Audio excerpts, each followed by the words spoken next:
We took our 1985 motorhome out on a camping trip with our Razor, and here's how it went. If you think that this trip went smoothly, well, you are in for a wild ride. First, let me preface this by saying there is a reason that we purchased a 1985 motorhome and not a new one. We decided to drive up to the Uintas in Utah in the middle of nowhere, meaning no hookups and no service, absolutely nothing. And when we got to our campsite, our motor decided to just stop working. Now, you can imagine the regrets that are running through our head, and obviously this is my husband.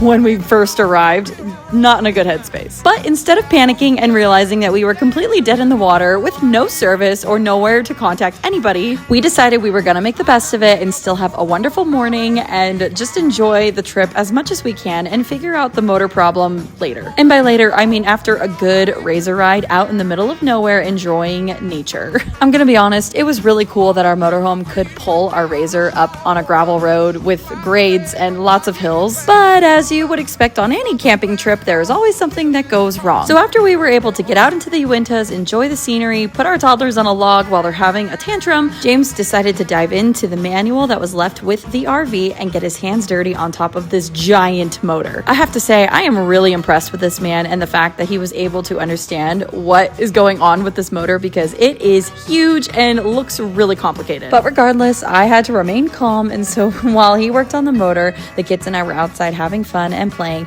and when he was all done in what he thinks is gonna fix the motor, this was the look on his face. And when all the work was done, I made food and we sat in hopes and prayers that this motor was going to be able to get us home tomorrow. And we just decided we're still just gonna have a good time, make some s'mores, enjoy the evening, go for another Razor ride at sunset, and watch a movie at the end of the day just to kind of make things light and fun. And tomorrow we were gonna see if this motor was gonna work and be able to tow our Razor all the way back home. So it won't let me upload any more videos. You're gonna have to go check out part 2 to see if that actually happened. But let me know in the comments if you think we bought a dud or if this was a good decision.